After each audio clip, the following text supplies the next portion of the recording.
الحمد لله رب العالمين والصلاة والسلام على سيد الأنبياء والمرسلين أما بعد فأعوذ بالله من الشيطان الرجيم بسم الله الرحمن الرحيم پڑھیے الصلاة والسلام عليك يا رسول الله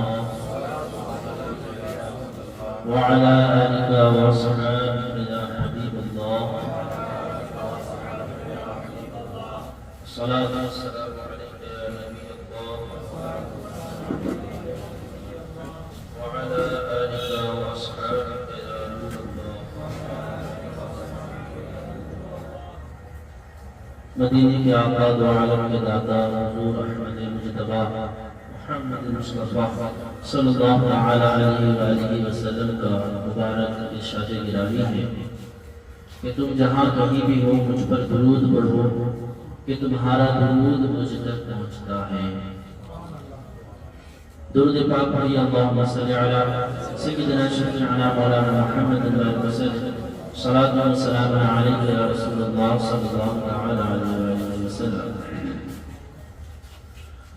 اللہ تبارک و تعالی قرآن مجید فرقان حمید میں ارشاد فرماتا ہے اعوذ باللہ من الشیطان الرجیم بسم اللہ الرحمن الرحیم والعصر ان الانسان لفی خسر الا الذین آمنوا وعملوا الصالحات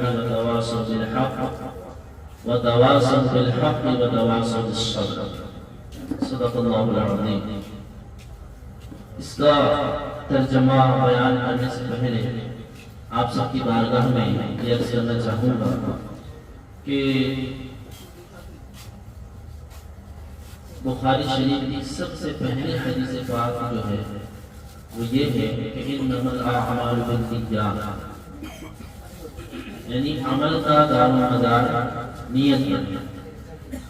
اگر آپ سب اچھی اچھی نیتوں کے ساتھ دین سیکھنے کے لیے قرآن و حدیث سمجھنے کے لیے یہاں بیٹھے ہیں تو اپنے ذہن کو فریش کر کے تازگی کے ساتھ بیان سنیں، ایک مقصد لے کر بیٹھے، کیونکہ مومن جو ہے اس کا ہر کام با مقصد ہوتا ہے، مقصد والا ہوتا ہے، بے مقصد نہیں ہوتا۔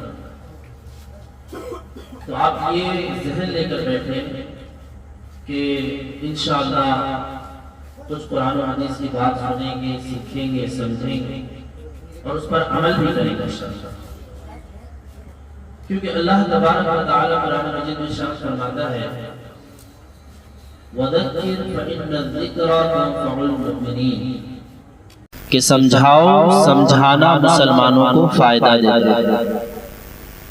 کیا کرو؟ سمجھاؤ، اور یہ سمجھاتے رہنا فائدہ ضرور ہے۔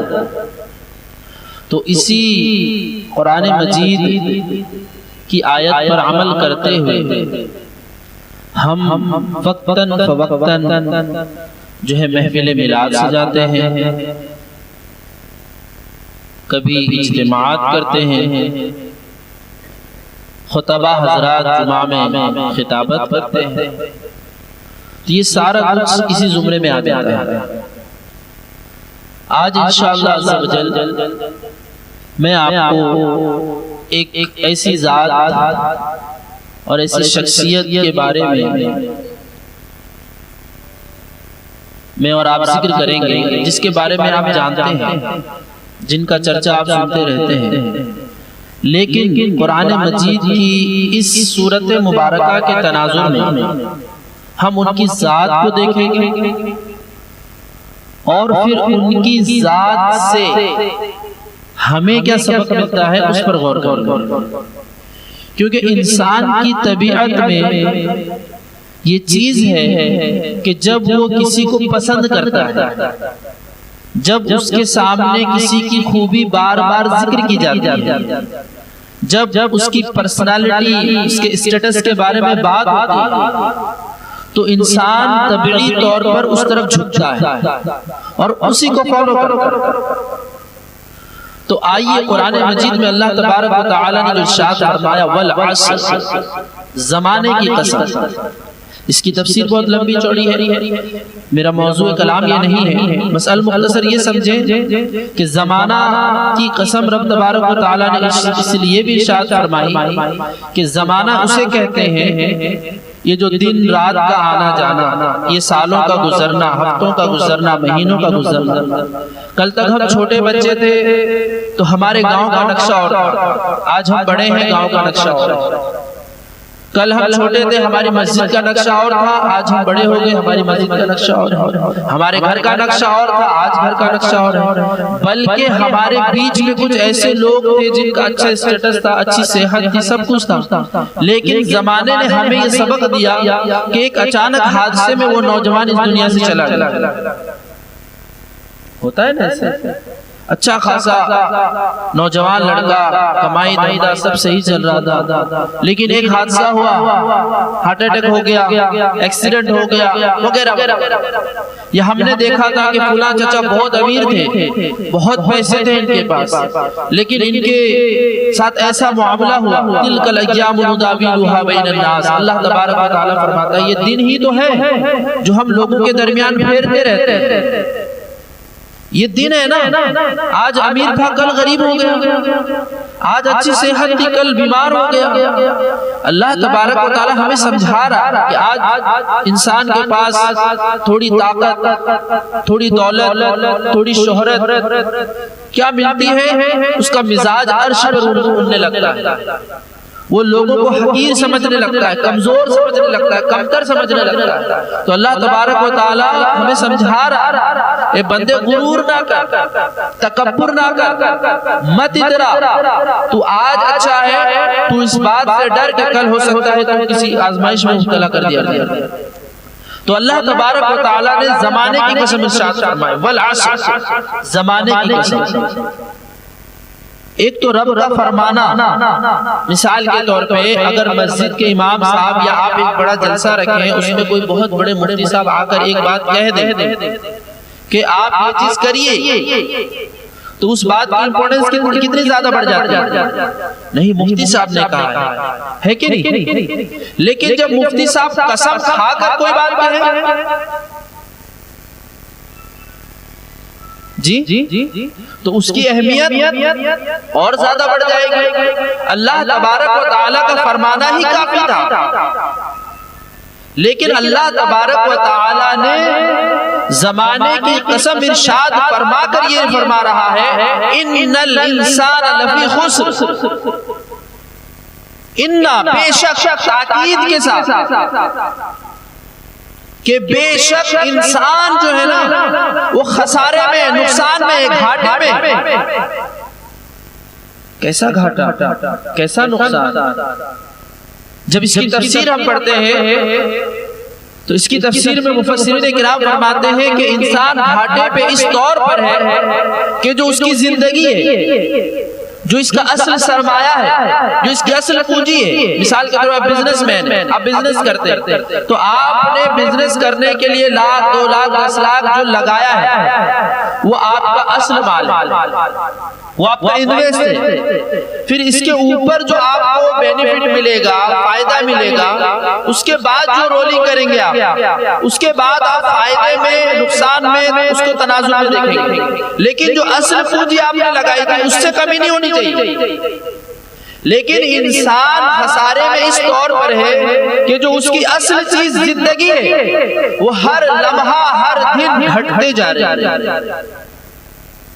ایک برف والا، ایک بہت بڑے مفسر کہتے ہیں کہ ان الانسان لفی خسر کی تفسیر تو میں نے بازار سے، اس دن جب میں نے ایک برف والے کو برف بیچتے دیکھا کہ وہ برف بیچ رہا ہے، آئس بیچ رہا ہے، اور صدا یہ لگا رہا ہے کہ اے لوگوں مجھ پر رحم کرو۔ بزنس تو کر رہا ہے، کاروبار تو کر رہا ہے، لیکن اس کی صدا جو ہے نا وہ بڑی نصیحت آموز ہے۔ وہ کہہ رہا ہے کہ اے لوگوں مجھ پر رحم کرو، میں وہ شخص ہوں کہ میرا اصل مال بھی پگھلتا جا رہا ہے۔ یعنی اگر میں نے 10 روپے کی آئس، 10 روپے کا برف خریدا ہے تو 12 میں بیچوں گا، 15 میں بیچوں گا تو 5 روپے روپے کا بینیفٹ ہوگا، لیکن آپ اگر خریدیں گے نہیں یا خریدنے میں اتنی تاخیر کر دیں گے کہ میرا برف پگھلتے پگھلتے ختم ہو جائے یا آدھے سے زیادہ پگھل جائے، تو پھر اس کی 15 روپے ویلیو رہے گی؟ نہیں رہے گی نا، تو پھر اس کی ویلیو ختم ہو جائے گی یا کم ہو جائے گی؟ تو اس نے جو یہ صدا لگائی، وہ بہت بڑے مفسر کہتے ہیں کہ میں نے اس کی اصل تفسیر تو اس بازار والے کی صدا سے سیکھی کہ ہماری زندگی کے انسان کس طرح نقصان اور خسارے میں ہے، کہ اس طرح کہ زندگی کے ہر پل، ہر لمحے، ہر دن، ہر گھڑی اس کی سانسوں کے ذریعے، اس کے وقت کے ذریعے اس کی اصل پونجی، اس کی زندگی ختم ہوتی جا رہی ہے۔ لیکن ہم کریں کیا؟ ہم خسارے سے بچے کیسے؟ نقصان سے بچے کیسے؟ اس کا بھی تو حل ہوگا۔ کوئی ڈاکٹر صرف یہ کہہ دے کہ آپ کو ٹی وی کا مرض ہے، آپ کو کینسر کا مرض ہے، آپ کو فلاں بیماری لگ چکی ہے، لیکن اس کا علاج نہ بتائے، کوئی احتیاطی تدابیر نہ بتائے، کوئی بچنے کے کچھ لوازمات نہ بتائے، تو آپ بولیں گے ڈاکٹر صاحب بیماری تو بتا دی، بڑی مہربانی، لیکن اب کروں کیا؟ کیسے حفاظت ہو؟ اس کے بھی تو کوئی راہ بتا دیجیے۔ الحمدللہ قرآن مجید، قرآن و حدیث میں جہاں ہمیں بیماری بتائی جاتی ہے وہیں پر علاج بھی بتایا جاتا ہے۔ اللہ تبارک و تعالی فرماتا ہے ان الانسان لفی خسر الا الذین آمنوا وعملوا الصالحات۔ خسارے میں تو لوگ ہیں، انسان خسارے میں تو ہے، مگر وہ لوگ خسارے میں نہیں ہیں۔ کون؟ جو ایمان لائے۔ کیا بولیے کیا؟ ایمان۔ آپ ہم سب ایمان والے مومن ہیں، ایمان کرتے رہتے ہیں۔ پہلے ایمان کی حقیقت بھی تو سمجھیے۔ ایمان کس چیز کا نام ہے؟ ایمان کی ڈیفینیشن کیا ہے؟ ڈکشنری اٹھا کر دیکھیے کہ لفظ ایمان کا میننگ کیا نکلے گا۔ ایمان کا مطلب ہوتا ہے مان لینا۔ کیا کرنا؟ ماننے کا مطلب کیا ہے؟ اگر میں نے یہ مان لیا کہ ہمارے چچا بڑے ذہین انسان ہیں، بڑے دانا شخص ہیں، ان کی باتوں میں حکمت ہوتی ہے، انہوں نے دنیا دیکھا ہوا، یہ جو بولیں گے سوچ سمجھ کر بولیں گے، اور ان کے بات اگر میں عمل کروں گا تو نقصان نہیں ہوگا، تو گویا کہ میں نے ان کی بات کو، ان کی شخصیت کو مان لیا، میں نے آنکھیں اپنی ان پر بند کر دی کہ نہیں، یہ جو کہہ رہے ہیں اپنے تجربے کے تناظر میں کہہ رہے ہیں، ان کی بات پر عمل کروں گا تو فائدہ۔ ماننا یہ بہت بڑا ٹاپک ہے، صرف اس ماننے پر آج ہم کلام کریں تو بہت لمبا بیان ہوگا اور ضروری بیان ہوگا۔ افسوس کہ آج ہمارا اصل جو ہے نا، اصل ایمان، ابھی تو آگے کا اسٹیپ عمل ہے، پھر اس کے بعد صبر ہے، تقویٰ ہے، ایک دوسرے کو حق کی تعلیم ہے، لیکن اس ایمان کے معاملے میں بھی ہم بڑے کمزور ہیں۔ جبکہ ایمان کا مطلب یہ ہے کہ مان لینا، تسلیم کر لینا۔ اللہ تبارک و تعالیٰ سورہ بقرہ کی ابتدائی آیت میں کیا فرماتا ہے؟ الف لام میم ذالک الکتاب لا ریب فیہ ھدی للمتقین الذین یؤمنون بالغیب۔ وہ لوگ جو ایمان لائے بے دیکھے، اور یہ وہ کتاب ہے جس میں کوئی شک نہیں، اس میں تقویٰ اور پرہیزگار تقویٰ والوں کے لیے نصیحت ہے، ہدایت ہے۔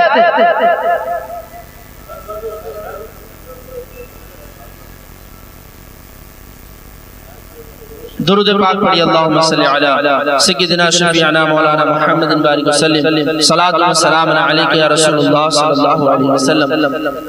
توجہ، اور ایک بار درود پاک پڑھ لیجیے، اللہم صلی علی سیدنا شفیعنا مولانا محمد بارک وسلم، صلاۃ و سلام علیک یا رسول اللہ صلی اللہ تعالی علیہ وآلہ وسلم۔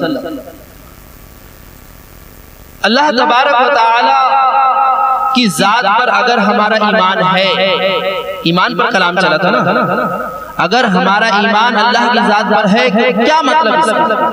اللہ تعالیٰ قرآن مجید میں فرماتا ہے وَمَا مِن دَابَّةٍ فِي الْأَرْضِ إِلَّا عَلَى اللَّهِ رِزْقُهَا، کہ زمین پر کوئی ایسا جاندار نہیں کہ جس کا رزق میرے ذمہ کرم کرنا ہو۔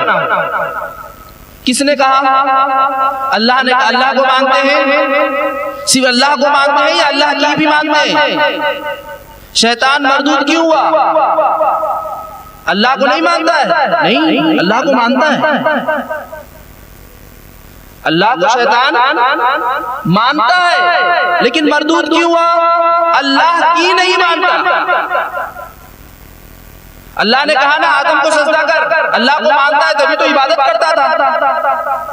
جی عبادت کرتا تھا نا وہ اللہ کی، اللہ کو مان رہا تھا، لیکن اللہ نے کہا آدم کو سجدہ کرو تو اللہ کی مانی اس نے نہیں مانی، تو روندے درگاہ ہوگا۔ تو ہم کہتے ہیں کہ ہم اللہ کو مانتے ہیں، لیکن اللہ کی کتنا مانتے ہیں؟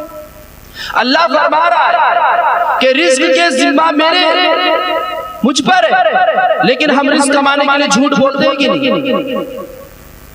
ہمارا عقیدہ کمزور یہاں ثابت ہوا، ایمان ہمارا کمزور ثابت ہوا۔ اگر ہمارا یقین کامل ہوتا کہ نہیں، اللہ تبارک و تعالیٰ کی ذات جس نے مجھے ماں کے پیٹ میں 3 پردوں کے اندر جب رزق دیا، مجھے زندہ رکھا، تو کیا آج زمین پر مجھے بھوکا سلائے گا؟ کیا مجھے وہ رسوا کر دے گا؟ کیا میری ضرورتوں کو پوری نہیں کرے گا؟ لیکن نہیں، ہم اب جب دنیا کے باہر آ گئے، ہمارے بازوؤں میں طاقت آ گئی، ہمارے ٹانگوں میں طاقت آ گئی، تو اب ہم اپنے فیصلے اپنے اعتبار سے کرنے لگے۔ لیکن ایک مومن اور مسلمان کی یہ پہچان ہے کہ وہ فیصلہ اسی کے مطابق کرے گا جو اس کے رب اور رسول کا فرمان ہو۔ یہ ایمان، اس طرح میں کئی ایک بات کو لے کر آپ سے کلام کر سکتا ہوں۔ ایمان کے معاملے میں جھوٹ بولنا، دیگر سارے معاملات، بعض اوقات لوگ رشتہ کرنے کے لیے بھی جھوٹ بولتے ہیں۔ کسی ہوٹل کے پاس گئے، بڑے ہوٹل میں بیٹھ گئے، کاؤنٹر پہ، ہاں بھائی لڑکے کا یہ دکان ہے، ہاں لڑکی کیسی ہے؟ لڑکی بڑی بہت اعلیٰ پرسنالٹی کی، فلانا فلانا۔ ارے جھوٹ کی بنیاد پر تم رشتہ کیسے رکھ رہے ہو؟ کیا جھوٹ کی بنیاد پر رکھا ہوا رشتہ مضبوط ہو پائے گا؟ یہ کیا ہے؟ یہ کمزوری۔ اگر بندے کو اس بات پر کامل یقین ہو کہ نہیں، میرا جوڑا رب تبارک و تعالیٰ نے آسمان میں بنا دیا ہے، تو مجھے گناہوں کی طرف جانے کی ضرورت نہیں ہے۔ مجھے اپنی بہن بیٹی کو بے پردہ کر کے شادیوں میں لے کے جانے کی ضرورت نہیں ہے کہ محلے گاؤں کی دوسری بوڑھیوں اور دوسرے لوگوں پر نظر پڑے گی تو میری بہن بیٹیوں کا رشتہ ہوگا۔ آج لوگ اس طرح کے اپنے ذہن میں قانون بنا لیے، تھوٹ بنا لیے، جبکہ سراسر ایمان کی خلاف چیزیں، یعنی ایمان کی کمزوری پر یہ باتیں دلالت کرتی ہیں۔ بہرحال میں جس موضوع کو آپ لے کے جا رہا ہوں، یہ ایک ذات کی طرف میں لے کے جانا چاہتا ہوں۔ سمجھیے کہ ایمان کسے کہتے ہیں۔ ایمان جب بندے کا کامل ہونا تو اسے اس بات کی ڈر نہیں ہوتی کہ روزی کہاں سے ملے گی، سارا زمانہ میرا دشمن ہو گیا، میرا کیا ہوگا۔ آئیے میں یہ جو ایمان کے تناظر پہ آپ کو کلام کیا، اب آپ ایمان کے تناظر پر ایک مومن، ایک سچے مومن کے ایمان کو دیکھنا چاہتے ہیں تو چلیے دھام نگر کی زمین پر چلیے، حبیب الرحمان حضور مجاہد ملت کی ذات کو دیکھیے، کیسی ذات ہے، کیسا توکل ہے، کیسا ایمان ہے۔ آئیے میں آپ کو بتاتا ہوں، جب شروعات میں جب ہمارا دیش آزاد ہوا، ابھی دیش آزاد بھی نہیں ہوا تھا، انگریز رول کر رہے تھے، ان کا شاشن تھا۔ دھام نگر تحصیل میں انگریزوں نے جب دیکھا کہ جنگ آزادی کہ جو فریڈم فائٹر ہیں ان لوگوں نے کافی زور انقلابی کوشش کی، جن لوگوں نے کہا کہ ہم کچھ ایسے رولز، ایسے قانون بناتے ہیں جس کے سبب یہ جو آزادی کی آواز اٹھانے والے لوگ یہ ڈر کے دب جائیں، اپنی آوازوں کو کم کر لیں۔ تو انہوں نے پہلی بار 1937 میں واٹر ٹیکس، یعنی جس طرح زمین اور کھیتی کے جو لگان لیتے تھے، اسی طرح انہوں نے واٹر کا، پانی کا بھی لگان لینے کے لیے ایک قانون انہوں نے بنایا۔ جب یہ بات حضور مجاہد ملت کی بارگاہ میں پہنچی تو حضور مجاہد ملت نے دھام نگر والوں کو جمع کیا اور فرمایا کہ ہم میں سے کوئی بھی پانی کا ٹیکس نہیں دے گا، اور جو نہیں دے گا اس پر ان لوگوں نے یہ قانون بنایا تھا کہ اگر جو نہیں دے گا ہم اس کی زمین ہی لے لیں۔ تو حضور مجاہد ملت نے کہا کہ اگر تمہیں اس بات کا ڈر ہے کہ اگر ہم پانی کا ٹیکس نہیں دیں گے تو یہ لوگ ہماری زمین ضبط کر لیں گے، تو سنو، تم سب میں سے یہاں پر سب سے زیادہ زمین کس کے پاس ہے؟ پورے اڑیسہ کے 4 بڑے رئیسوں میں حضور مجاہد ملت رحمت اللہ تعالی علیہ کے والد کا نام حضرت عبد المنان کا نام ہے۔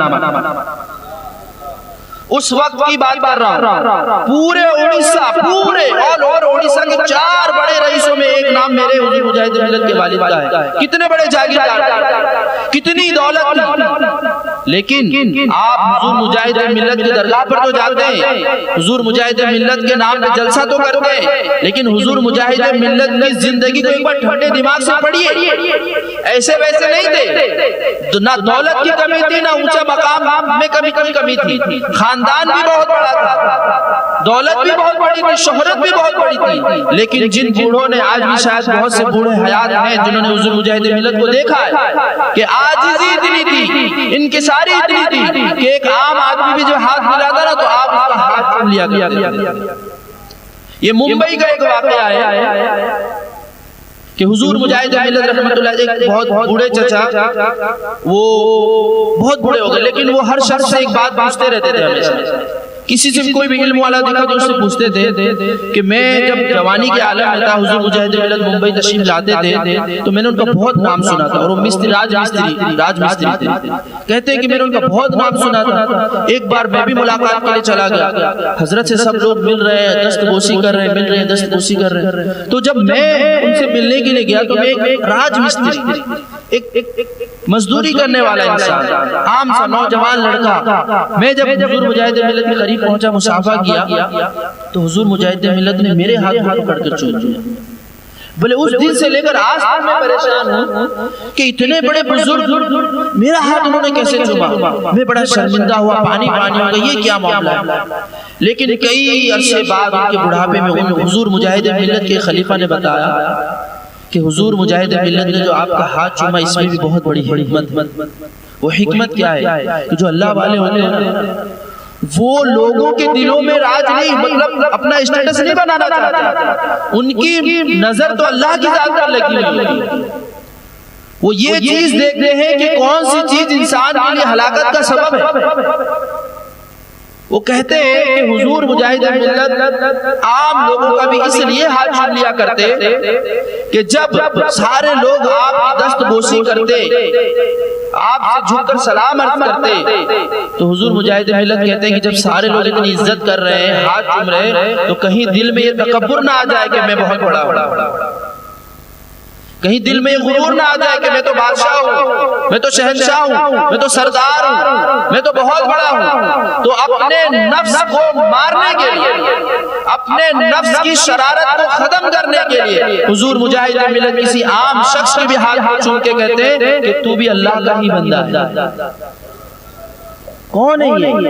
حضور مجاہد ملت۔ لیکن سنیے جو بات میں کہہ رہا تھا کہ اللہ کی ذات پر کیسا کامل یقین، کیسا بھروسہ، اللہ کی ذات سے کیسا ڈرنے والے ایمان، کہ جب حضور مجاہد ملت نے سارے دھام نگر تحصیل والوں کو یہ بات کہی کہ سب سے زیادہ زمین میرے پاس ہے تو تم سب سے زیادہ ڈر تو مجھے ہونا چاہیے۔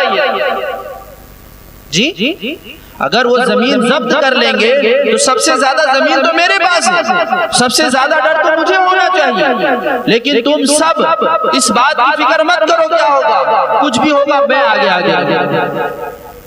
اور اس سیرت کے اس پہلو سے میں آج ان لوگوں سے مخاطب ہوں جن کو اللہ نے بڑے دولت سے نوازا ہے، بڑے منصب سے نوازا ہے، بڑا اسٹیٹس اللہ تبارک و تعالیٰ نے دیا ہے، لیکن فی زمانہ ہمارے بیچ میں اللہ تبارک و تعالیٰ نے جن کو کوئی بڑا مقام دیا ہے، چاہے وہ دولت کے اعتبار سے ہو، منصب کے اعتبار سے ہو، عزت کے اعتبار سے ہو، چاہیے ان کو کیا، جب اللہ نے انہیں اتنا بڑا مقام دیا ہے نا تو یہ مقام ایسے نہیں دی گئی، بلکہ اتنی بڑی ذمہ داری بھی اللہ تبارک و تعالیٰ نے آپ کے سر پہ رکھی کہ جب امت کے معاملات کچھ ایسے ہوں تو تمہاری ذمہ داری بڑی ہے تو تم اس طرح سے آگے رہو۔ لیکن آج کا ہمارا سیٹ یا آج کا ہمارا بڑا منصب والا جس نے بڑے بڑے لوگوں سے اچھے رابطے بنا کر رکھے ہیں، جب قوم مسلم پر کبھی امت پر کوئی آزمائش کوئی پریشانی آتی ہے تو بندہ سب سے پہلے سائڈ ہوتا ہوا نظر آتا ہے، میرے کو کیا کرنا ہے، میرے کو کیوں اس میں رسک لینا ہے؟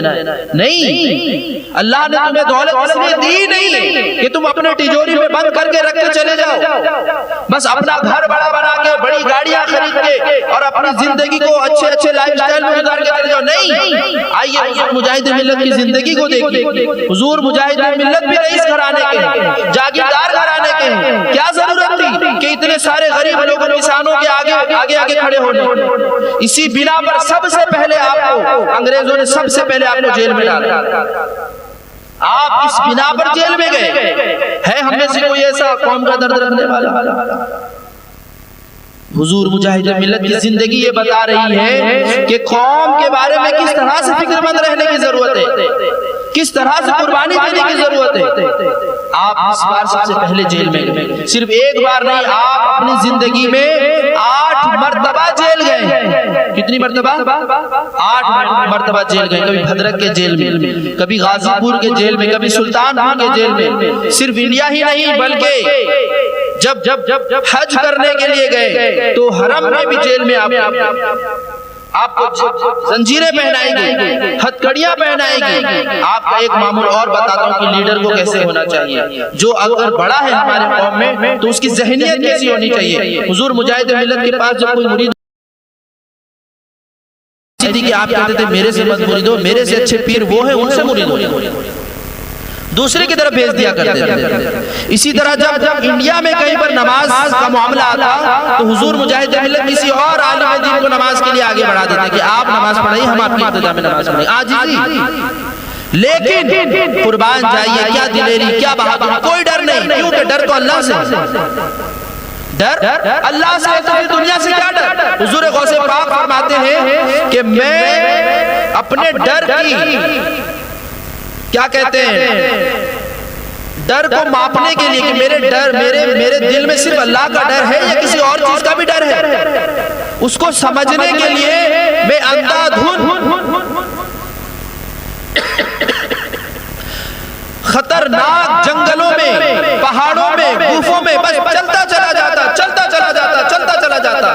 ہو سکتا ہے بڑے جنگل میں بڑا اژدہا صاحب رہتا ہو, بڑا شیر رہتا ہو, خونخوار درندے رہتے ہو, چیر پھاڑ پھرنے والے بھیڑیے رہتے ہو, تو کہیں میرے دل میں کھٹک آئے تو میں جانوں کہ نہیں, اب بھی میرے دل میں دنیا کا ڈر ہے. لیکن حضور غوث پاک رحمت اللہ تعالی علیہ بے جھجک بلا خوف و خطر جنگلوں میں چلتے چلے جاتے.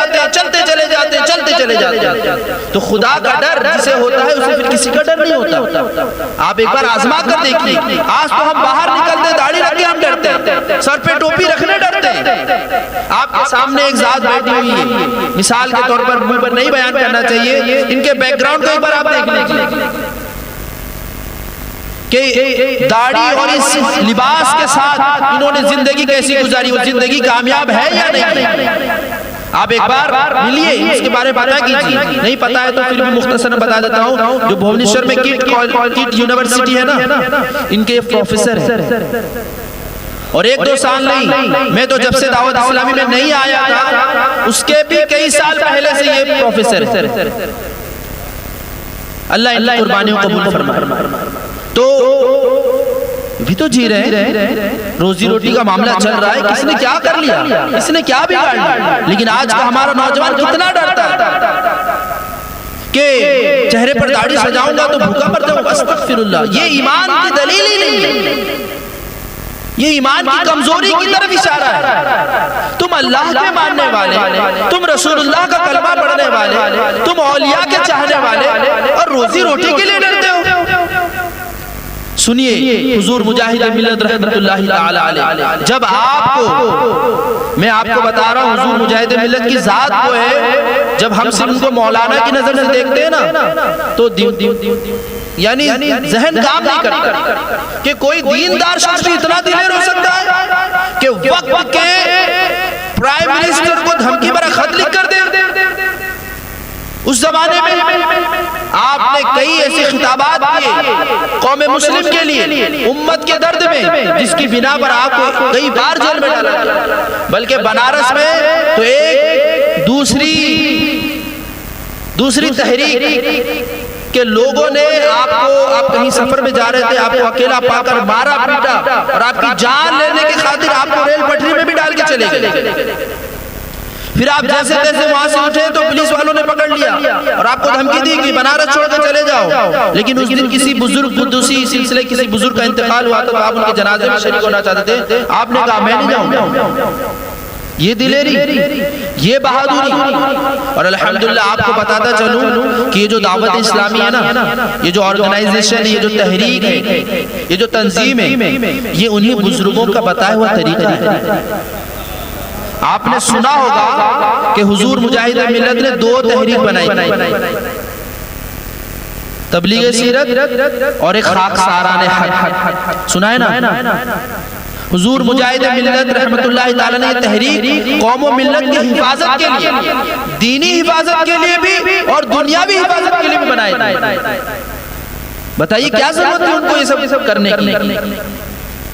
اور اتنے بڑے عالم، اتنے بڑے جاگیردار ہونے کے باوجود آپ کے بارے میں نے خود یہ چیزیں پڑھی ہے کہ ایک مرتبہ دھام نگر سے یا کہیں سے جلسے سے آپ کسی اسٹیشن کی طرف جا رہے تھے، تو آپ نے دیکھا کہ جب اسٹیشن قریب ہوا تو اسٹیشن میں ایک مریدوں کا، محبت کرنے والوں کا ایک جمع غفیر ہے، بہت بڑی تعداد میں لوگ جمع ہیں.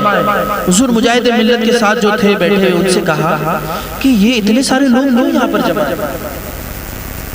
انہوں نے کہا حضور آپ سے ملاقات کے لیے آئے ہیں. اللہ اکبر. میں کہتا ہوں کہ کاش ہم اپنے بزرگوں کو پڑھ لیتے، ان کی سیرت کو سمجھ لیتے، ہماری زندگی بڑی خوشگوار ہو جاتی، ہماری زندگی میں ایک الگ انقلاب پیدا ہو جاتا. کیا ذہنیت، کیا اللہ تبارک و تعالی. میں نے ایک بہت بڑے عالم دین کی زبان سے یہ سنا ہے کہ وہ کہتے ہیں کہ حضور مفتی اعظم ہند، کون؟ اعلیٰ حضرت کے صاحبزادے حضور مفتی اعظم ہند کہتے ہیں کہ میں نے اپنی زندگی میں کسی بے نفس انسان کو دیکھا ہے تو وہ حبیب الرحمان ہے. نفس نام کی چیز ہی نہیں، اتنی عاجزی، اتنی انکساری. ارے آج تو ہم تھوڑے بڑے ہوتے ہیں، اپنے ابو کا ہاتھ چومنے کے لیے ہمارا سر نہیں جھکتا ہے. اپنے ابو کا، ہم کیا عام لوگوں کا ہاتھ چومیں گے اپنے نفس کو مارنے کے لیے؟ لیکن وہ ذات کیسی تھی جن کے ڈنکے مراد آباد یوپی میں بھی بج رہے ہیں، جن کے ڈنکے پورے ہندوستان میں بج رہے ہیں، بلکہ ملک عرب میں بھی بج رہے ہیں، لیکن اپنے نفس کشی، اپنے نفس کو کس طرح سے مارتے تھے. حضور مجاہد ملت نے جب ایسے لوگوں کی جماعت دیکھی نا، تو آپ رکشے سے اتر کے، مطلب نیچے نہیں اترے، رکشے کے اندر ہی پیر جہاں رکھتے نا وہاں پر بیٹھے اور سر جھکا کر رونے لگے کہ یہ اتنے سارے لوگ اپنا کام کاج چھوڑ کر مجھ سے ملنے کے لیے اسٹیشن پر آئے، میری ذات ہے کیا؟ کل بروز قیامت اگر اللہ تبارک و تعالیٰ نے مجھ سے پوچھ لیا اگر ان کی وجہ سے میرے دل میں کچھ بڑک پڑ آ گیا تو میں کیا جواب؟ ایسی عاجزی. اسی طرح جاج میں ایک جلسہ ہوا، حضور مجاہد ملت کی آمد ہوئی. جب حضور مجاہد ملت کی آمد ہوئی تو لوگ جھپٹ پڑے، ہر کوئی چاہتا تھا کہ اللہ کے ولی کو چھو لوں، چوم لوں، مصافحہ کر لوں. لیکن بڑی بھیڑ میں دھکا مکی کے ساتھ بڑی مشکل سے حضرت کو وہاں سے لے کے اسٹیج پر لایا گیا. حضرت اسٹیج پر آ کر بیٹھے. اب جب حضرت کی تقریر کی، جب حضرت اسٹیج پر آ کر بیٹھے، مائک میں آ کر بیٹھے، تو ابھی تقریر کیا کریں گے؟ ابھی مائک کے پاس آ کر بیٹھے ہیں کہ سر جھکا کر بس رونا شروع کر دیا. آپ پر رقت طاری ہو گئی، آنکھوں سے اشک جاری، کچھ سمجھ میں نہیں آ رہا. اللہ والے ہوتے ہیں، ان کی خاموشی میں بھی تاثیر ہوتی ہے. آج تو ہم گھنٹوں بول جائے شاید کسی کے دل میں کوئی بات گزرے، لیکن اللہ والے ہوتے ہیں، ان کی خاموشی میں بھی تاثیر ہوتی ہے. بس اسٹیج پر آ کر بیٹھے ہیں اور مائک کے سامنے رونا شروع، کچھ نہیں، بس سر جھکائے اور ہچکیاں بند کی. اتنا روئے کہ ان کی رونے کی کیفیت کو دیکھ کر جلسے کا سارا مجمع رونے لگا کہ کیا بات، حضور مجاہد ملت کیوں رو رہے ہیں، کس بات کا درد ہے جو انہیں رلا رہا ہے. جب تھوڑا سا افاقہ ہوا، تھوڑا نارمل ہوئے تو مائک پر سب سے پہلا جو جملہ کہا وہ یہ کہا کہ جب میں اسٹیج کی طرف آ رہا تھا، لوگ مجھ سے ملنے کے لیے، مجھ سے مصافحہ کرنے کے لیے، مجھے دیکھنے کے لیے اتنا دھکا مکی کر رہے تھے کہ میں بڑی آزمائش میں آ گیا.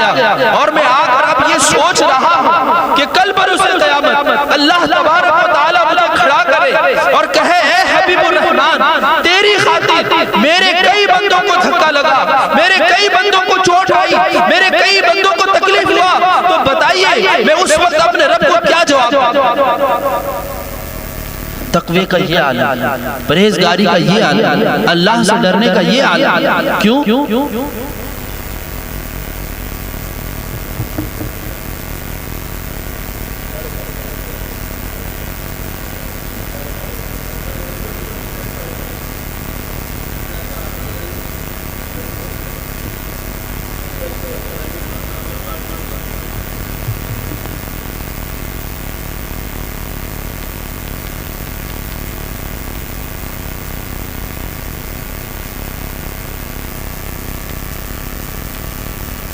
آپ حضور مجاہد ملت رحمۃ اللہ تعالی علیہ اس زندگی کے کچھ واقعات میں نے آپ کے سامنے پیش کیے۔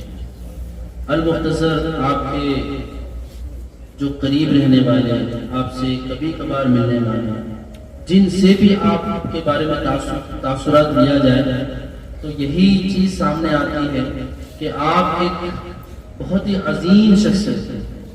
آپ کو یہ بھی پتا ہوگا یا نہیں پتا ہے تو سن لیجیے، میرے اور آپ کے حضور مجاہد ملت کی شان یہ ہے کہ حضور مجاہد ملت رحمۃ اللہ تعالی علیہ کی بشارت حضور اعلی حضرت رحمۃ اللہ تعالی علیہ کہ جب حضور اعلی حضرت رحمۃ اللہ تعالی علیہ اس دنیا سے تشریف فرما اس دنیا سے چلے گئے تو ایک بار آپ کے بڑے صاحبزادے حضرت حامد رضا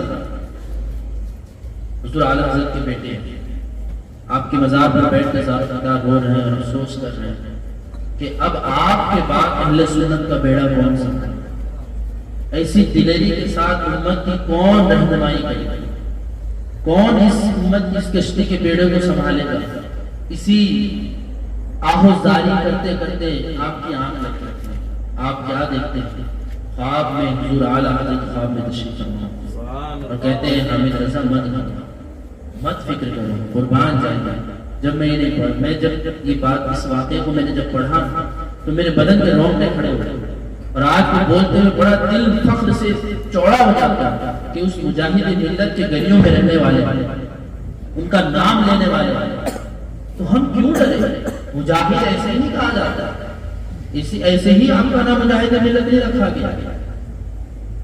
سنیے حضور مجاہد ملت رحمۃ اللہ تعالی علیہ کے بارے میں خود اعلی حضرت رحمۃ اللہ تعالی علیہ نے حضرت حامد رضا خان حضرت الرحمان کے خواب میں آ کر فرمایا، اے میرے صاحبزادے فکر مت کرو، اڑیسہ کا ایک رہنے والا، دھام نگر کا ایک رہنے والا، جاگیردار گھرانے کا، عباسی خاندان کا حبیب الرحمان نام کا ایک شخص ہے جو انشاءاللہ امت کے بیڑے کو سنبھالے گا۔ آپ کے چہرے کو بھی حضور مجاہد ملت کے چہرے کو بھی خواب میں اعلیٰ حضرت رحمۃ اللہ تعالی نے اشارے سے بیان کیا کہ یہ دیکھو یہ لڑکا ہے۔ اب حضرت حامد رضا خان کی جب آنکھ کھلتی ہے، اس جوان کی تلاش میں آنکھیں بےتاب ہیں کہ وہ نوجوان سے ملنے کی ترکیب کیا بنے، کیا ہو۔ صرف 19 سال کی عمر سے، کتنے سال کا؟ 19 سال کی عمر میں کیا تقویٰ اور کیا مقام ہوگا کہ اعلیٰ حضرت خواب میں بیان کیا۔ سوچیے آج کل کا ہمارا 19 سال کا نوجوان تو خود صحیح قدموں سے نہیں کھڑا ہوتا، بات کرنے کے محنت سے نہیں ہوتے اس کو، لیکن قربان جائیے اعلیٰ حضرت مجاہد ملت کی ذات پر۔ اب جب پہلی مرتبہ عرص اعلیٰ حضرت کے موقع پر، جب پہلا عرص اعلیٰ حضرت تھا، حضور مجاہد ملت ظاہری حیات میں اعلیٰ حضرت سے ملاقات نہیں کر پائے، لیکن پہلے عرص میں حضور مجاہد ملت حاضر ہوتے اور مزار شریف کے کونے میں بیٹھ کے قرآن کی تلاوت کرتے۔ سبحان اللہ۔ حضرت حامد رضا خان رحمۃ الرحمان کی جب نظر پڑی تو دوڑ کے آتے کہتے ہیں جوان کھڑے ہو جاؤ، تمہارا نام حبیب الرحمان ہے؟ کہتے ہیں جی ہاں۔ کہتے ہیں اڑیسہ سے آئے ہو؟ کہتے ہیں جی ہاں۔ حضرت دھام نگر کے رہنے والے ہو؟ کہتے ہیں جی ہاں۔ جاگیردار گھرانہ ہے؟ کہتے ہیں جی ہاں۔ عباسی نسل سے ہو؟ کہتے ہیں جی ہاں۔ اتنا کہنا تھا کہ حامد رضا خان رحمۃ الرحمان کی آنکھوں سے اشک جاری ہوتے اور اپنے سینے سے لگا کر گویا کہ زبان حال سے یہ کہتے ہیں جس شخص کی تلاش تھی وہ شخص مل گیا۔ اسی وجہ سے آپ کو میں بتاتا چلوں میرے مجاہد ملت کی کیا شان ہے۔ جب حضور مجاہد ملت کا وصال ہوا تو حضور حامد رضا خان بہت بڑھاپے اور بیماری کی وجہ سے نہ آ سکے، لیکن پہلے عرس کے موقع پہ یا چہلم کے موقع پر اپنے حضور مفتی اعظم ہند اپنے جو ہے حضور تاج الشریعہ رحمۃ اللہ تعالی علیہ کو حضور مجاہد ملت کی بارگاہ میں بھیجتے ہیں۔ حضور تاج الشریعہ رحمۃ اللہ تعالی علیہ اور حضور تاج الشریعہ رحمۃ اللہ تعالی علیہ نے حضور مجاہد ملت کی شان میں عربی اشعار بھی لکھے کہ یہ شان میرے اور آپ حضور مجاہد ملت کی۔ لیکن میں یہ کہنا چاہوں گا ہم نے ان کی تعریف درست بیان ہے، آپ کی کرامات بھی آپ سنتے ہیں کہ آپ جیل میں نماز پڑھ رہے ہیں، جیل میں نماز پڑھ رہے ہیں، جیلر دیکھ کے گیا ہے اور اسٹیشن میں گیا تو دیکھ رہے ہیں وہاں پہ نماز پڑھ رہے ہیں۔ سنا ہے نا یہ بات؟ اس واقعے میں بھی بڑا ایمان افروز بات ہے۔ اس نے کہا کہ یہ وہ ذات ہے جس کو میں بند کر کے رکھا ہوں، لیکن اس کی تو کوالٹی ہے رب چاہے بات دست یہ تو عاجزی کے ساتھ ہمارے دل میں رہ رہا ہے. آپ کو زنجیر بیڑیاں عرب کے میدان میں پہنا دیا گیا کیونکہ آپ نے ناموس رسالت کے لیے وہاں پر آواز اٹھایا, انبیاء اولیاء کی عزت کے لیے وہاں پر سر نہیں جھکایا. اپنا ملک نہیں ہے, اپنی تو اتنی اوقات نہیں کہ اپنی گلی چھوڑ کے دوسری گلی میں جا کے بات کرے, اپنا جو کہ تحصیل چھوڑ کے دوسری تحصیل میں جا کے سر اٹھا کے بات کرے. ایسے ڈر ہمارے اندر پیدا ہوتا ہے, لیکن جس کو خدا کا ڈر وہ کسی سے نہیں ڈرتا. اس جگہ پر جا کر تلوار سامنے رکھا ہوا ہے, لیکن مجاہد ملت وہ شیر دل انسان جو ہے کسی سے نہیں ڈر رہا ہے, بے بازی کے ساتھ کہہ رہے ہیں کہ تمہارے پیچھے ہماری نماز نہیں, کھلا کھلا مسئلہ ہے, کھلا کھلا معاملہ ہے. اس بنا پر آپ کو بیڑیاں پہنا دیا گیا, ہتھکڑیاں پہنا دیا گیا, اور 70 75 80 سال کی عمر ہے اس وقت, تقریباً 80 سال کے قریب آپ کی عمر ہے. اس بڑھاپے کی عمر میں یہ بہادری, یہ دلیری, لیکن بہادری کے میدان پر جب آپ چلیں گے نا تو آزمائش کا سامنا بھی کرنا پڑے گا, صبر کا سامنا بھی کرنا پڑے گا, تبھی اس سے بڑھ کر انمول نعمت ملتے ہیں. آپ نے جب یہ بہادری کا سامنا کیا تو آپ کے ساتھ معاملات بھی ایسے ہیں کہ آپ کو چلچلاتی دھوپ میں, اس بوڑھے مجاہد ملت کو چلچلاتی دھوپ میں اس بدبختوں نے, ان بدبختوں نے اپنا کھڑا کر دیا. لیکن مجاہد ملت تو مجاہد ملت, لیکن پھر کیا تھا کہ حضور مجاہد ملت رحمت اللہ تعالی علیہ کی اس قربانی کا ثمرہ کیا ملا, پھل کیا ملا سنیے. اس وقت اس بار حضور مجاہد ملت کو بغیر حج کے آپ کو لوٹا دیا گیا, آپ بڑے دل رنجیدہ ہو کر واپس آئے. لیکن قربان جائیے, جو نبی کے نام پر سر کٹاتے ہیں, جو نبی کے نام پر قربانی دیتے ہیں, تو انہیں وہ ایسے مایوس نہیں کرتے. پھر کیا تھا کہ مکے کے ایک ذمہ دار کے خواب میں حضور صلی اللہ علیہ وسلم تشریف لاتے ہیں, سبحان اللہ, اور تشریف لا کر کہتے ہیں کہ اس اوڈیشہ, اس انڈیا کے اوڈیشہ کے حبیب الرحمان کو تم اپنے پیسے سے دوبارہ حج کو بلا. پھر دوسرے سال حضور مجاہد ملت ان کے پیسے سے نہیں بلکہ اپنے پیسے سے پھر حضور مجاہد ملت سرکار صلی اللہ علیہ وسلم کی بارگاہ میں حاضر ہوتے ہیں. تو کہنے کا مختصر مطلب یہ وقت اتنی اجازت نہیں دے رہا کہ اور بھی بہت ساری باتیں حضور مجاہد ملت کی خدمت کی. آپ نے بہت قربانیاں دی ہیں, کئی ایسے بڑے بڑے عالم دین جن کا نام میں بھی لوں گا کہ ان بڑے بڑے ماہرین علماء کرام ان کی صحبت میں رہ کے بڑے بڑے عالم دین بنے. لیکن آج کے زمانے میں ہمیں مدرسے میں یہ سہولتیں ملتی ہے, کھانے کی, پینے کی, رہنے کی, میڈیکل کی ساری سہولتیں ملتی ہیں, لیکن ہم اپنے بچوں کو نہیں پڑھاتے. لیکن حضور مجاہد ملت کا وہ زمانہ تھا کہ اس وقت جو بچے پڑھتے تھے خود کا کھانا کھاتے تھے. تو حضور مجاہد ملت جب مراد آباد میں بحیثیت مدرس تھے تو وہاں کے پورے طلبہ کا خرچ کوئی جانتا نہیں تھا. آج تو ہم ایک کو دیں گے تو ایسا لگنے کو ہونا چاہیے کہ ہاں فلاں نے کسی کو مدد کی ہے, فلاں نے کسی بچے کو کپڑا پہنایا ہے, لگنا چاہیے. لیکن حضور مجاہد ملت پورے مدرسے کے بچوں کی اپنے جیب سے کفالت کرتے ہیں. وہاں پہ ایک ہوٹل تھا, وہ صرف بچوں کے کھانے کی وجہ سے چلتا تھا, وہ سارا خرچ حضور مجاہد ملت کرتا. وقت نہیں ہے, بہت ساری باتیں حضور مجاہد ملت کے بارے میں کہنے کی. ایک طالب علم تھے جن سے ان کی والدہ ہر ہفتے ملنے آتے ہیں, تو حضور مجاہد ملت نے کچھ بار نوٹ کے ایک بار بلا کر کہا کہ یہ عورت جو ان سے ملنے آتی ہے کون ہے؟ میری والدہ ہے, میری امی جان ہے. کہا یہ کیوں آتی ہے؟ کہا ہمارے والد کا انتقال ہو گیا ہے اور ہمارے رشتہ داروں نے ہمارے والد کا سارا سرمایہ مل کے آپس میں ہڑپ کر لیے. جگہ زمین کو ہوتا ہے نا, جس کے پاس طاقت ہے تو اس کی زمین ہڑپ لیا, اس کی زمین دبا لیا. حضور مجاہد نے جب بات سنی تو آپ کے آنکھوں میں اشک آیا اور کہا تم نے ابھی تک مجھے یہ بات نہیں بتائی, کہاں کا مجاہد ملت ہے وہ, اڑیسہ کا مجاہد ملت ہے. بات کہاں پر ہو رہی ہے؟ یو پی کے مراد آباد میں بات ہو رہی ہے. کہا کہ اپنے امی کے ذریعے یہ خبر پہنچا دو کہ فلاں دن میں تمہارے محلے میں آ رہا ہوں, تمہارے خاندان والوں کے پاس آ رہا ہوں, اور جب میں آؤں گا تو ان کے ساتھ بیٹھوں گا اور اس سے پہلے وہ تمہاری والدہ کا سارا سامان لوٹا دے. آپ نے کہا میں آ رہا ہوں, بس اتنا کہنا تھا. دوسرے دن وقت کے مطابق آپ چلے اپنے اس بچے کو لے کر. لوگوں کو بھی خبر پڑ گئی حضور مجاہد ملت آ رہے ہیں, حضور مجاہد ملت. کسی کو شک ہوا کہ نہیں حضور مجاہد ملت اس بنیا کے گھر میں کہاں آئیں گے, اس غریب کے گھر میں کہاں آئیں گے. پھر بھی کچھ امیر لوگوں نے اپنے گھر میں انتظامات کر دیے. اب کیا تھا, حضور مجاہد ملت وقت مقررہ پر اپنا تانگا لے کر اس وہاں کے حادثہ کا تانگا لے کر پہنچے. لوگوں نے دیکھا واقعی حضور مجاہد ملت آئے, تو ہر کوئی یہ کر رہا تھا کہ شاید میرے گھر آ جائے, ہر کوئی ریکویسٹ کر رہا تھا. لیکن حضور مجاہد ملت سیدھے اس طالب علم کے غریب کے گھر کے پاس جا کر چارپائی میں بیٹھے. کسی نے کہا, میں آ کر کہا حضرت آپ کا یہ شعبہ نہیں دے رہا ہے, جی آپ یہاں بیٹھے صبح ادھر میرے گھر سے بولے ہم ان کے مہمان ہیں جب تک یہاں رہیں گے یہی کھائیں گے یہی رہیں گے. اور آج سیٹھوں کو نوابوں کو دیکھ کر لوگ عزت کا معاملہ کرتے ہیں. یہ اس میں بھی بہت بڑا درس ہے. اسی وجہ سے بہت سے سیٹ غلط فائدہ اٹھاتے ہیں. اپنے گھر کے رویے نہیں بدلتے لیکن دوسروں کو بتاتے ہیں کہ ہمارے گھر میں فلاں بزرگ آئے تھے, فلاں عالم آئے تھے, فلاں عالم آئے تھے.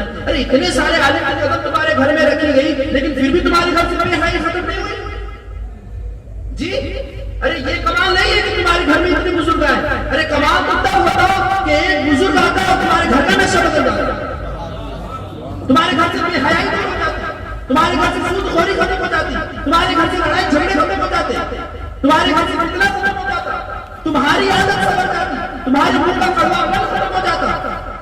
اتنے بڑے بڑے عالم ہیں. بس یہ بھی جو لوگ ہوتے ہیں نا آج کل کا جو یہ زمانہ ہے, یہ جو لوگ ہوتے ہیں نا بس لسٹ بناتے ہیں ہمارے گھر میں فلاں آئے تھے, فلاں آئے تھے, فلاں آئے تھے. بس یہ ایک ریکارڈ بنانا چاہتے ہیں کہ ہماری بہت اتنی بڑی, لیکن ان کے کردار میں کوئی تبدیلی نہیں آتی. ان کے دل میں یہ تقویٰ نہیں ہوتا کہ اللہ کا یہ نیک بندہ میرے گھر میں قدم رکھ دے تو میرے بچے کی زندگی سنور جائے, میری زندگی سنور جائے, میری آخرت سنور جائے. یہ سوچ نہیں ہوتی. حضور مجاہد رحمۃ اللہ علیہ نے کہا کہ ہم یہاں ان کے مہمان آئے ہیں یہیں پہ رہیں گے. سارے خاندان والوں کو اس زمین پر جمع کر کے وارننگ دیا, وارننگ ہے کہ ہمارے بیچ میں ایسا قدر رکھنے والا کسی کے حق کو دلانے کے لیے آگے ہے اور اتنی دلیری کے ساتھ بات کریں پورے خاندان والوں سے کہ اگر ایک ہفتے کے اندر ان کا سارا سامان واپس نہیں لوٹایا تو پھر مجھ سے برا کوئی نہیں ہوگا. کیوں؟ کہ خدا کا ڈر, اسی لیے کسی سے نہیں ڈرتا. تو بس آپ لوگوں سے یہی کہنا چاہوں گا کہ حضور مجاہد ملت کی زندگی پوری زندگی اللہ سے ڈرنے پر گزری ہے, اور اس ڈرنے کے بعد کیا ہوتا ہے, ایک اچھا رزلٹ آتا ہے. قوم کو آپ نے کیا کچھ نہیں دیا, اتنا بڑا ادارہ کہاں کہاں تو اتنی بڑی بڑی تحریکیں بنا, یہ سارے کچھ آپ نے بہت ساری خدمات دی, لیکن میں اور آپ حضور مجاہد ملت کا نام لینے والے اپنی زندگی سے کیا کر رہے ہیں. ہم اپنے بچوں کو سوار پائیں گے. سوال ہے, ایک سوال لے کے جائیے. بہت ساری تقریریں سنتے ہیں لیکن صرف تقریریں سننا سنانا مقصد نہیں ہے. ہمارے اندر بدلاؤ جب تک نہیں آئے گا پھر یہ وقت دینا, یہ ٹھنڈیوں میں بیٹھنا, یہ کام نہیں آئے گا. آپ ایک سوال لے کے جائیں کہ میں نے 50 بڑے بڑے علماء سے تقریریں سنی, میرے اندر کیا بدلاؤ آیا, میرے گھروں میں پردے کا معاملہ کتنا بہتر ہوا, میرے اندر کتنی تبدیلیاں آئی, میرے اندر کتنا اخلاص آیا. سوال لے کر جائیں گے,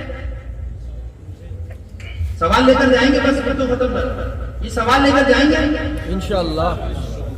جب تک آپ سیلف اسسمنٹ نہیں کریں گے, سیلف اکاؤنٹیبلٹی نہیں کریں گے نا, کوئی بدلاؤ نہیں آئے. اچھا لگے گا, کوئی تکلیف کوئی تکلیف, ماشاءاللہ مزہ آیا, خاص نہیں.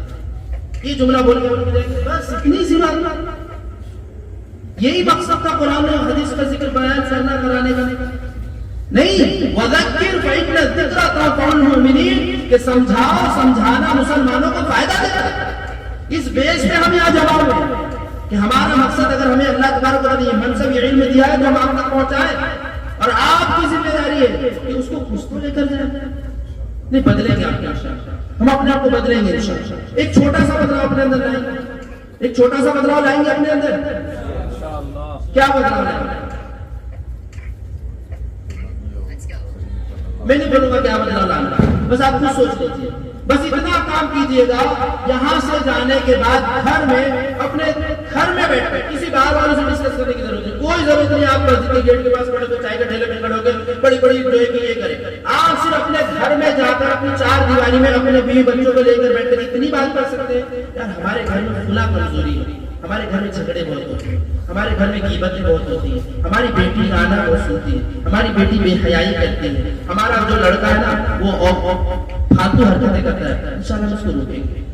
بس اتنی سی اپنے گھر کے اندر تو اپنی چلتی ہے نا, اپنے گھر کے اندر سے شروع کریں گے انشاءاللہ.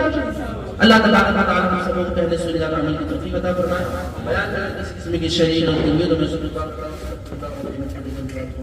لا الہ الا اللہ. یہ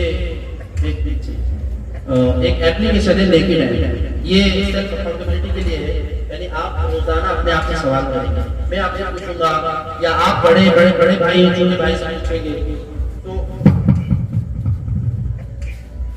تو تو وہ سچ بول سکتے ہیں، جھوٹ بول سکتے ہیں، لیکن انسان اپنے آپ سے جھوٹ نہیں بول سکتا، اپنے آپ سے انسان سچ بول سکتا ہے۔ یہ اپلیکیشن آپ اپنے موبائل میں ڈاؤن لوڈ کر لیجیے، اپنے آپ سے بات کر کہ میں نے نماز پڑھی نہیں پڑھی، میں نے سلام کیا نہیں کیا، میں نے بڑوں کا ادب کیا نہیں کیا، میں نے عالم دین کا ادب کیا نہیں کیا، میں جھوٹ سے بچا نہیں بچا، میں نے اپنے نگاہوں کی بازار نکلتے، ہم سب بازار نکلتے میں نے اپنے نگاہوں کی حفاظت کی نہیں کی ہے تو سبحان اللہ رائٹ چین لگا دیں گے، اس پہ ٹک مارنے کا ہے وہ کر لیں۔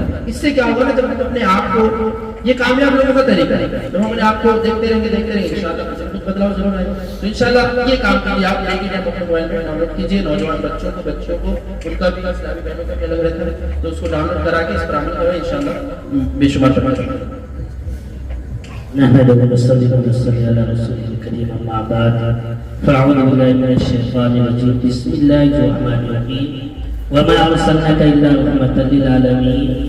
اللہ تبارک و تعالیٰ قرآن مقدس میں ارشاد فرمایا، اے محبوب تمہیں سارے عالم کے لیے رحمت بنا کر بھیجا۔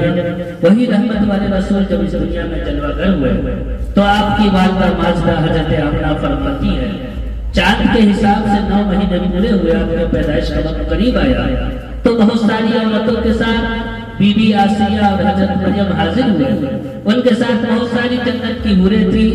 حضرت آمنہ فرماتی ہے میرا سارا کا سارا گھر بھر گیا، وہ سب یہی کہتے تھے کہ اللہ تبارک و تعالیٰ نے ہمیں تیری عزت و عظمت کے لیے بھیجا ہے۔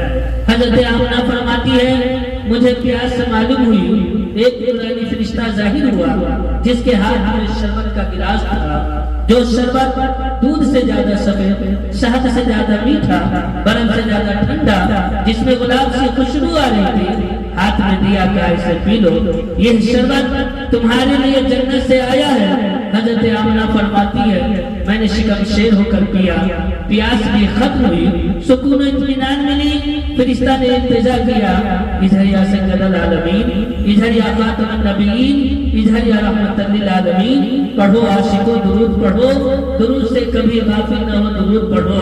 نداتی کے سرکار تشریف لاؤ، شہنشاہ ابرار تشریف لاؤ، رسولوں کے سردار تشریف لاؤ، کہ دو عالم کے مختار تشریف لاؤ، نکل جائے محفل سے جو بے ادب ہو، اٹھو تاج تعظیم محبوب رب، فجاء محمد بشیرا نذیرا، فصلوا علیہ کثیرا کثیرا۔ یا نبی سلام علیکہ، یا رسول سلام علیکہ، یا حبیب سلام علیکہ، صلوات اللہ علیکہ۔ مجھے آفتوں نے گھیرا ہے مصیبتوں کا ڈیرا، یا نبی مدد کو آنا، مدنی مدینے والے، یا نبی سلام علیکہ، یا رسول سلام علیکہ، یا حبیب سلام علیکہ، صلوات اللہ علیکہ۔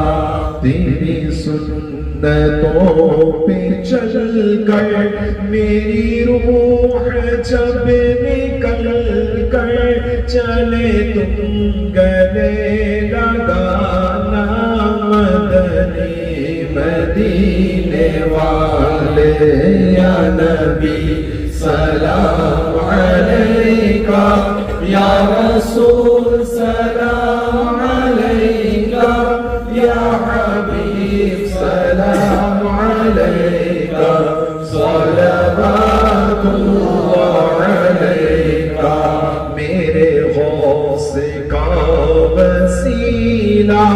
رہے شاد ہر قبیلہ انہیں خود میں بسانا مدنی مدینے والے یا نبی سلام علیکہ یا رسول سلام علیکہ یا حبیب سلام علیکہ صلوات اللہ علیکہ صلاۃ والسلام علیکہ یا رسول اللہ صلاۃ والسلام علیکہ یا حبیب اللہ الصلاۃ والسلام علیکہ یا نبی اللہ وعلی آلک وصحابک یا نور اللہ یا رب محمد میری تقدیر جگا دے صحرائے مدینہ مجھے آنکھوں سے دکھا دے دل عشق محمد میں تڑپتا رہے ہر دم سینے کو مدینہ میرے اللہ بنا دے ایمان پہ دے موت مدینے کی گلی میں مدفن میرا محبوب کے قدموں میں بنا دے دیتا ہوں تجھے واسطہ میں شاہ رسول کا امت کو رہے امت کو خدایا رہے سنت پہ چلا دے اللہ کا کر اسی سال حج کی سعادت اتار کے سنگراں سے سرکار دکھا دے ہم سب سے بھی محبوب کی سنت کے لئے خدمت ڈنکائے تیرے دین کا دنیا میں بجا دے کریمہ کا سبت نوزہ بکر رحم العالمین یا اللہ زلجل سیرت مجاہد ملت کے نام پر یہ میلاد کا محفل سجائی گئی تھی یا اللہ زلجل یہاں کے حاضرین معاونین دعوت دینے والے قبول کرنے والے سننے والے انتظام کرنے والے سب کی بخشش مغفرت فرما دے سب کی جائز حاجتوں پر رحمت کی نظر فرما دے پوری بستی قرآن میں رحمت نور کی بارش عطا فرما دے گھر گھر عافیت اور امان عطا فرما دے بیماری قرضداری بے روزگاری بے جمع مقدمہ بازی بے اولاد کی ہر طرح کی پریشانی کو پورے بستی سے باہر نکال دے یا رب العالمین دونوں مسجدوں کو آباد فرما دے دونوں مسجد کے اماموں کو یا اللہ عز و جل ان سب کی جان کی مال کی عزت کی آبرو کی ایمان کی عظمت کی عقیدے کی حفاظت فرما سب کی عمر میں علم عمل میں برکت عطا فرما یہ دعائیں یا رب العالمین دیگر بستی والوں مدنی کافلے والوں اور اس اجتماع میں شرکت کرنے والوں کے حق میں بھی قبول فرما لے سب کے رزق حلال میں بے پناہ برکت عطا فرما یا اللہ حلال کما رزق کما کر کھانے کھلانے کی توفیق عطا فرما تین دن مدنی قافلے والوں کی جن اسلامی بھائیوں نے ناشتے دوپہر رات میں خیر خواہی کی ہے یا اللہ عز و جل سب کے گھروں سے یا اللہ ہر قسم کی بیماری کو دور فرما دے جو بیمار ہیں ان کو صحت کاملہ عاجلہ نافع عطا فرما دے یا اللہ ان تمام کے بلکہ بستی میں سے جتنے بھی مومنین مسلمین مرحومین جا چکے ہیں یا اللہ سب کے قبر میں رحمت نور کی بارش عطا فرما یا اللہ عز و جل سب کے قبر میں یا اللہ نور نور فرما دے یا اللہ ان کے تمام صغیرہ کبیرہ گناہوں کو بخش دے یا اللہ عز و جل ہم بستی والوں کو یا اللہ مدنی قافلے والوں کو دعوت اسلامی والوں کو تمام عاشقان رسول عاشقان اولیاء عاشقان مجاہد ملت کو یا اللہ عز و جل ہر قسم کے بلا اور مصیبت سے محفوظ فرما دے رنج و درد و الم ان کی زندگیوں سے دور فرما دے زمینی زلزلے آسمانی طوفان سمندری سونامیوں سے محفوظ فرما دے بیماری کے وباؤں سے محفوظ فرما دے یا اللہ کافی اسلامی بھائی اس بستی کے یا اللہ حادثات میں ایکسیڈنٹس میں یا اللہ مبتلا ہوتے ہیں یا اللہ سب کو عافیت عطا فرما دے بلاؤں کو ٹال دے یا اللہ صدقہ کرنے کی برکت سے یا اللہ ان سب کے جسموں کو ہر قسم کے یا اللہ ہر قسم کے حملوں سے محفوظ فرما دے یا اللہ عز و جل خوش عقیدہ بنا دے بد عقیدوں سے رشتہ کرنا ہم بند کر دے ایسا کرم فرما دے یا رب العالمین ہمیشہ مسلک اعلی حضرت والوں کو ہی بیٹی دے اور بیٹی لائے بیٹا دے بیٹا دے یا اللہ ایسا کرم فرما دے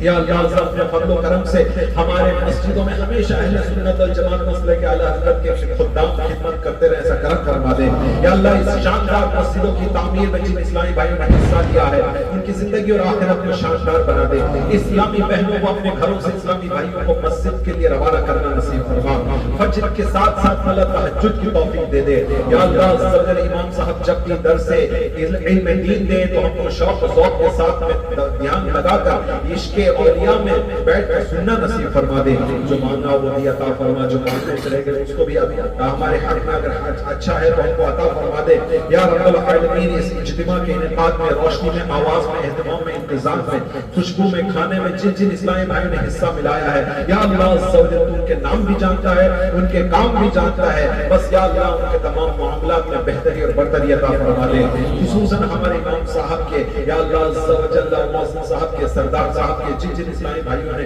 ہاتھ بڑھایا بٹایا، یا اللہ عز و جل ہمارے اسلامی بھائی جو خواجہ غریب نواز اور ثابت کیا کلیری کی بارگاہوں سے حاضری دے کر کے آئے ہیں، یا اللہ ان سب کو اول سطح پر آ کر کے دعوت اسلامی کی خدمات انجام دینے کی توفیق عطا فرما، اور بعد میں تمام لوگوں کے پیچھے پیچھے پیچھے پیچھے نیک راہ میں چلتے رہنے کی توفیق عطا فرما۔ اعوذ باللہ من الشیطان الرجیم، ان اللہ وملائکتہ یصلون علی النبی یا ایھا الذین آمنوا صلوا علیہ وسلموا تسلیما، اللهم صل وسلم وبارک علی سیدنا مولانا محمد وعلی آل محمد، سبحان ربک رب العزة عما یصفون وسلام علی المرسلین والحمد للہ رب العالمین۔ جب تک واپسی ہوئی یا اللہ سب نیچے مدینہ میں رمضان کے مہینے میں آقا کے قدموں میں جلووں میں زباں پر جاری ہو کر طیبہ لا الہ الا اللہ محمد رسول اللہ آپس میں مسافر کر لیں اور اس کے بعد عشاء کی نماز کی تیاری کریں اور دعوت اسلامی کے مدنی قافلوں میں سفر کو اپنا معمول بنا لیں۔